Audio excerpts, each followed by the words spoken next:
Mga lakwacheros, nandito na nga tayo sa Module 2 ng ating beginner course. Dito nga sa Module 2 ay pag-uusapan natin ang AI models. So, simulan na agad natin. Ngayon, dito, tatlo lang yung i-feature ko. Una, si Ollama, which we can use for free kasi install natin siya locally sa ating computer. And also, I will show you how to install it in Docker. Yun nga lang, si Ollama ay walang image model. Sunod ko naman ay ipapakita ko sa inyo paano mag-register sa API ni ChatGPT kasi marami yung nalilito, akala nila yung ChatGPT Premium yun din yung gagamitin mo for N8N. Totally magkaiba yon. So I'll explain later. Yun nga lang, si ChatGPT wala siyang free tier. You need to load at least $5 para masimulan mo siyang matest. And of course, ChatGPT have an image support API. And lastly, papakita natin paano bang kumuha ng API kay Gemini. Kasi si Gemini ay may free tier at meron nga rin siyang image support. So it is really good to start when we are testing. So simulan nga natin sa pag-install ng Ollama locally to your computer. Ang gagawin nyo lang ay punta kayo sa ollama.com and then mapupunta kayo sa site na to. Guys, kung mapansin nyo may nakalagay dyan si Ollama na new kasi yung Ollama pag in-install nyo may app na siya para madali kayo makapag-chat sa kanya and makapull ng model. I'll show you what I mean. So download lang tayo. And then ako, Windows. So, I'll download for Windows. And then, antayin lang natin matapos yung installer natin. So, ayan na nga. Tapos na mag-download yung installer natin. Click lang natin siya to run. And then, install lang natin. So ito guys, yung sinasabi ko na bago ni Ollama. Dati, pagkatapos mo mag-install, kailangan mo pang pumunta sa command prompt and then i-download yung model doon and then doon mo lang siya makakausap. Kung gusto mo ng ganitong interface, kailangan mo pang gumawa ng sarili mo. But the latest of Ollama, meron na siya and then ang dali na mag-pull ng model. Nandito na siya at hanapin mo lang yung gusto mong model.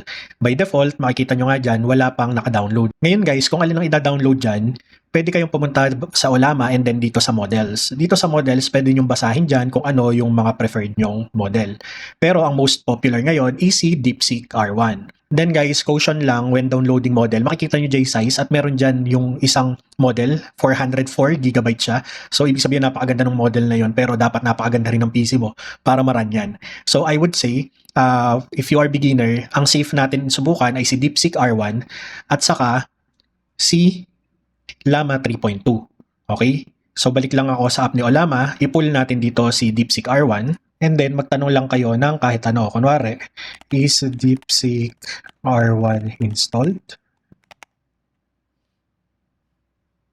So makikita nyo guys, pag nagtanong kayo ng kahit ano, ida-download niya yung model. As mentioned nga, hindi gaya dati, sa terminal mo pa i-command yung installation. Which is yung command para may idea lang kayo na dahil gagamitin din natin mamaya siya when I teach how to install Ollama on Docker, balik kayo sa model and then kunwari si Llama 3, ito yung command niya guys.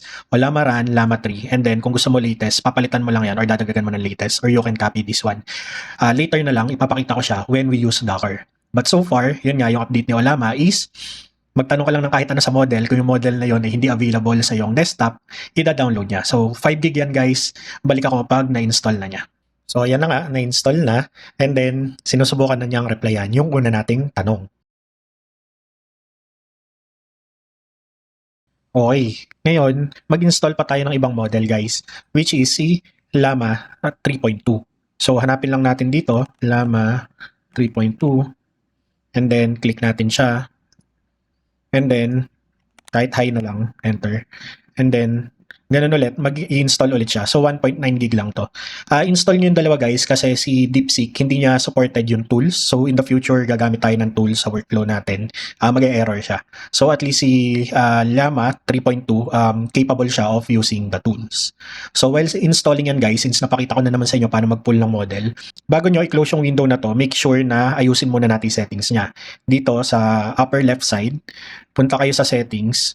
And then, sa settings guys, i-make sure nyo to, yung expose Ollama to the network. Kasi hindi natin siya mako-call sa N8N natin kung hindi nyo ita-turn on to. So, turn on nyo lang yan. And then, okay na yan, save na yan, back na kayo. So, kung hindi nyo nga napanood yung Module 1 guys, kung paano i-install locally si N8N, panoorin nyo na lang, ililink ko siya sa baba. So, run lang natin N8N. Then, open natin si N8N. Create lang tayo ng bagong workflow para i-test si Ollama.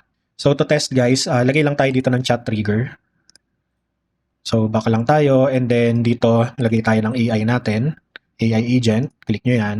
And then sa model, lagay natin si Ollama para matest natin siya. And then mag-a-add tayo ng credentials si Ollama. Guys, ito ang local port ni Ollama. C11434. So pag sinave natin yan, dapat successful yan. So pag hindi nag-successful, double check nyo lang ulit si Ollama settings nyo, baka hindi naka-expose sa network.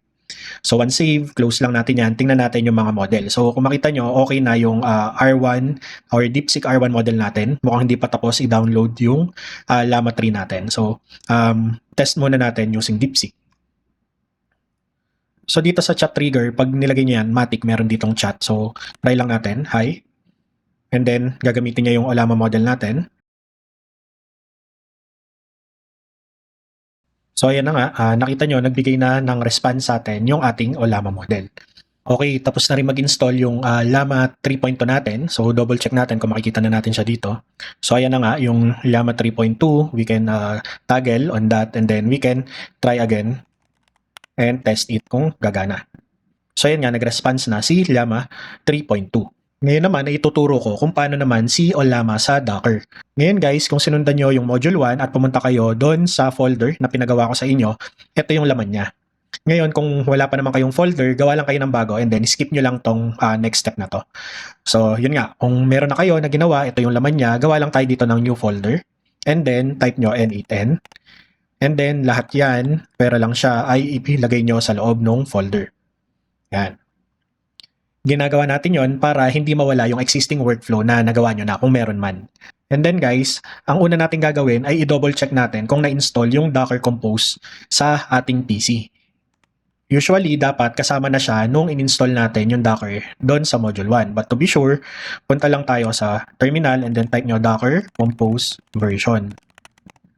And there you go, pag may nakita kayong version dyan, okay na kayo. Kung hindi, i-reinstall nyo yung Docker nyo. So sa website nga natin guys, which is lalagay ko rin yung link below, ay meron tayong download ng YAML file. Kasi kailangan natin ng dockercompose.yaml para magawa yung stack ng N8N at saka ng Ollama. Don't worry guys, kung hindi kayo masyadong maalam sa paggawa ng Docker Compose or ng YAML file, sundan nyo lang tong step na to dahil ready ko na siya. So pag na-download nyo na, copy nyo lang and then paste nyo sa labas. So guys, dun sa mga wala pang ready folder, eto na yung next step nyo. I-paste nyo lang yung YAML file na yan. So pag na-paste nyo dyan guys, ang gagawin nyo lang ay mag-right click kayo sa folder and then open in terminal. Kaya natin ginawa yun guys ay para nandun na agad kayo sa folder path na yon. At ang kailangan nyo na nga lang i-type ay docker compose app-d. Enter. So once na na-create na yan lahat guys, pwede nyo nang i-close yan. And then pag bumalik tayo sa Docker natin, ay makikita nyo, nandyan na yung N8N tutorials natin. And then, naka-stack na siya. So pag tinapat nyo dyan, nakalagay dyan, compose, stack. Hindi dun gaya sa unang ginawa natin, wala namang ganyan. Kasi sa container na yan, pag clinic nyo, dalawa na siya. Nandyan si N8N na container and then nandyan din si Ollama.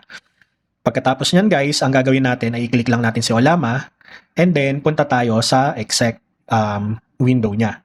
So gaya nung sabi ko kanina, kailangan ulit tayo mag-install ng model. Punta lang kayo kay Ollama Models and then pili kayo ng model.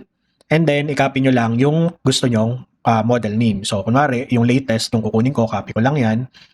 Babalik ako kay Docker. And then, ang command ay Ollama run and then paste lang natin yung name. Then hit enter lang. Ngayon, ida-download ulit niya yan sa Docker nyo. So, kailangan nyo ulit intayin matapos siya. And then, once successful na, makikita nyo, pwede na kayo mag-send ng message sa kanya para mag-ask. Pero for now, install muna natin si Llama 3.2. So, para makalabas tayo dito, pwede kayo mag-Ctrl+C o kaya / then by. Yan. So, kunin ko nga lang ulit si Llama 3.2. So, models. And then, hanapin ko lang si Llama 3.2 dito. And then, copy ko rin yung latest. And then, balik ako kay Docker. Tapos, ganun lang ulit. Llama run. Then, paste ko yung latest version ng Llama 3.2 and then hit enter. Ganun ulit, install ulit nyo yan guys and then antayin lang natin. Okay, once successful na, exit lang tayo dyan by Ctrl+C or gaya kanina. Hindi pala Ctrl+C guys, so correction, Ctrl+D para maka-exit. So kanina nga ang ginamit natin is yung /by, so Ctrl+D. So ayan, naka-exit na tayo sa kanya. And then after that, dahil meron na tayong dalawang models, balik tayo sa container natin. Tapos punta lang tayo sa N8N natin. Nandun pa rin siya sa default port natin or click lang natin to. So nandito na nga tayo sa N8N inside Docker na ginawa rin naman natin ng module 1. So create lang tayo ng workflow para i-test ulit yung ating local models na Ollama. Mag-a-add lang ulit ako dyan ng chat trigger and then mag-a-add lang ulit ako ng AI agent. And then mag-a-add nga lang tayo ng chat model, and then hanapin natin si Olama. And then, gaya kanina, gagawa tayo ng credentials. Pero guys, kung makita nyo to, localhost yung nakalagay. Pag nandito tayo sa Docker, ang kailangan natin ay ito, HTTP, tapos Olama siya, imbis na localhost. So, paste nyo lang dyan yung nandun sa module natin. So, HTTP, Olama, 11434, and then save nyo lang. And then, you should be connected. So, close lang natin yan, and then makikita natin dyan yung ating dalawang model. So, yung isa na lang test natin, yung mas mabilis. Back, and then, magtanong lang tayo ng kahit ano. Hello? How are you? Kung tama sana yung spelling ko ng hello, pero pwede na yan. So, ayan na nga. Gumagana na sa ating Docker yung Olama. So, ngayon nga is yung ChatGPT API naman. I-clarify ko lang guys kasi maraming nagtanong sa comment. Yung iba, pumupunta sila sa openai.com and then pagpunta nila dyan, ito kasi yung ChatGPT. Tapos nagtatanong sila kung kailangan ba is naka-premium account. Guys, ito kasing ChatGPT na to, hindi dito kinukuha yung AI. So, kung pupunta tayo sa module natin, dapat doon kayo sa platform.openai.com. So, ito yung pagkakaiba niya guys. So, ilakihan ko lang dito. Ito yung itsura kung saan kayo makakakuha ng API ni OpenAI. So, dito kayo mag-login or sign up. So, pakita ko sa inyo, mag-sign up tayo gamit yung ating new account para from the scratch maturo natin sa mga beginner. So, pwede nyo gamitin yung Google account nyo dyan. And then, ito nga yung bago, yung wala pang connection dyan sa OpenAI. Pagka-login, continue nyo lang yan. And then dito guys, ilagay nyo totoo yung pangalan ha. Kasi mamaya mag-ano kayo, verify. May verified account na ako. So for the purpose of tutorial, yan yung lalagay ko. Then lagay lang tayo dyan ng birthday. Ayan. Then continue nyo lang. And then sa organization name guys, kahit pangalan nyo lang rin yan. Bahala na kayo kung ano yung gusto nyong i-select dito. Wala namang problema kahit alin dyan. And then create ka lang ng organization mo. Tapos, wala naman tayong invite, so invite later na lang. And then, ito na nga guys, pwede na kayong mag-generate ng API key nyo dyan. So, pangalanan nyo na lang yan, Lockwacheros Tutorial, yan. And then, sa default project lang, or kung gusto nyo lagyan ng project name, kayo na bahala, and then generate API key kayo.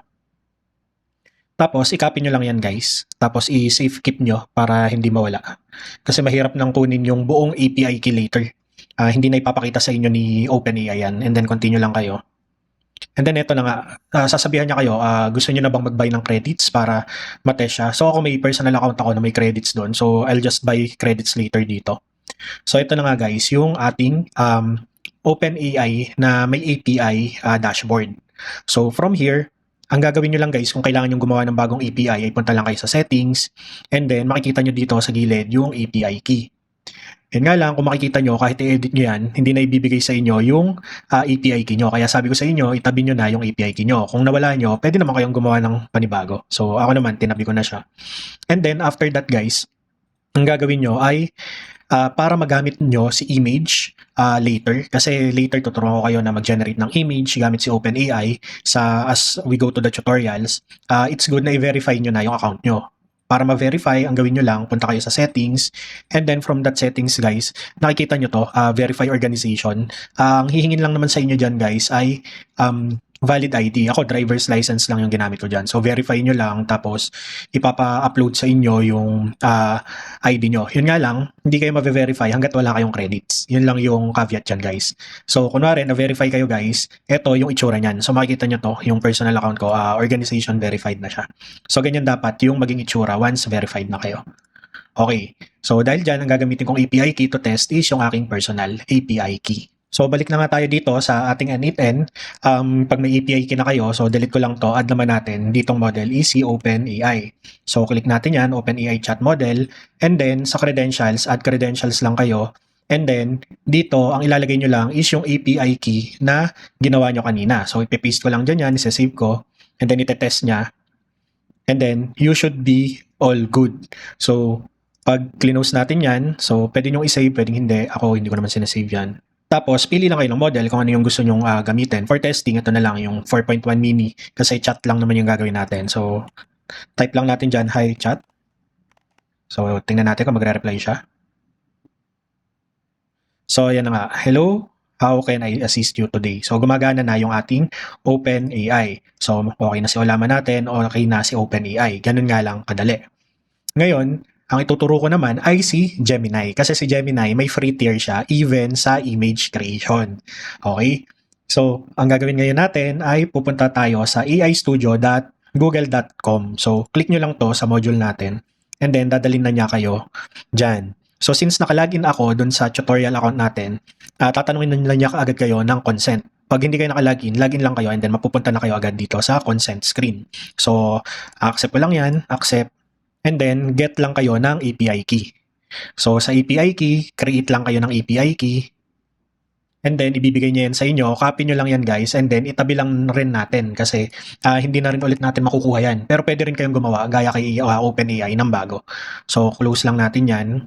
So, since meron na nga tayong API key, balik na tayo dito sa ating N8N, close lang natin yan, and then add tayo ng Gemini chat model. So, dito sa Gemini chat model, add lang tayo ng credentials, and then dito, paste lang natin ulit yung API key natin, and then hit save. Once successful na, close lang natin yan. And then dito, guys, yung pipiliin yung model is yung mga may free tier. Paano nyo malalaman kung alin? So para malaman nyo nga kung anong model yung gagamitin nyo, punta lang tayo dito sa documentation natin. Nandyan yung link ng rate limit. So lagay lang natin dito sa mas malaking window. So pag nag-scroll down niya kayo, ay makikita nyo na dyan kung ano yung pwede nyo gamiting model at ano sa free tier yung merong credits. Like kagaya ng latest nila, meron kang 5 requests per minute with 250,000 token per minute yung pwede mong gawin with a total of 100 requests per day. So, hindi lahat ng model guys libre. So, makikita nyo sa text out model. So, ito yung mga na-chat natin. Halos lahat, even their newest, may free. Pero, pagdating sa image creation guys, kung makita nyo to, ayan, image generation niya, yung 2.0 flash preview lang yung may free tier. While the rest, yung magagandang model nila like Imagen 3, Veo 2, wala siyang free tier. So dito nyo lang hahanapin kung ano yung gusto nyo na gamitin. And then, after that, pwede na natin i-test. So back lang tayo dyan and then say lang natin dito, hi Gemini. So, tingnan natin kung magre-reply siya. So, ayan na nga. Sabi niya, how can I help you today? So, nabanggit ko nga guys, ay mayroon siyang free image generation model. So, try rin natin. Since hindi naman ako ganun kagaling magawa ng prompt, siya na rin pagawin natin ng prompt. So, can you create an image prompt that I can pass to Gemini image creator? Feel free to be creative as long as the niche is automation using N8N. So, enter lang natin yan. So, yan ang output niya. Lakihan ko lang guys. So, ito daw yung kanyang prompt for Gemini Image Creator. So, copy natin yan. Saka ko na kayo turuan paano gawin yung workflow is seamless para hindi nyo na ikakopy to guys. Next topic na yon. And then from there, mag-add tayo dito ng ating Gemini. Pag pumunta kayo ng Gemini guys, makikita nyo meron dyang generate image. And then from generate image, bigay lang natin prompt na binigay kanina nung AI. So ayan pinist ko lang dyan. Tapos choose kayo ng model. So gaya nga ng sabi ko, itong flash preview yung may free tier. So execute setup lang natin. And then, ayan na nga, bibigyan ka na niya ng output. Pwede mong i-download, pwede mo ring i-view dyan. So, ayan na yung binigay niyang image. So, yun nga lang guys, yung sakop ng module to natin, which is to connect 3 types of AI sa ating N8N. So, alam nyo na ngayon kung paano i-connect si Ollama, which is totally free but locally running to your computer. And then, of course, si OpenAI, which you can start with $5 credit. Or, what we can use for free sa tutorial na to at to practice is si Gemini with its free tier. So hanggang dyan nga muna tayo guys. And then sa susunod na module natin, overview lang tayo, is i-connect na natin yung ating mga Google app sa ating N8N. So bakit ito muna yung tuturo ko bago tayo mag-deep dive sa paggawa ng mga nodes? Kasi guys, pag ituturo ko na sa inyo yung mga nodes, ang gagawin natin ay magkakaroon tayo ng mga mini projects. And sa mini projects, kailangan natin ng at least realistic data na kukunin natin either sa ating Google Sheets, sa ating Google Docs, and of course magsasave tayo sa ating Google Drive or mag-automate tayo ng email, so something like that. Para mas madali nating matutunan kaysa yung i-explain ko lang na itong node na to ay para dito. So mas maganda, may mga mini projects tayo, and we cannot create mini projects kung wala tayong kahit papano close to realistic mock data. So yun nga lang muna sa ngayon mga lakotseros. See you sa Module 3. Tandaan, Less manual work, more lakwatsa.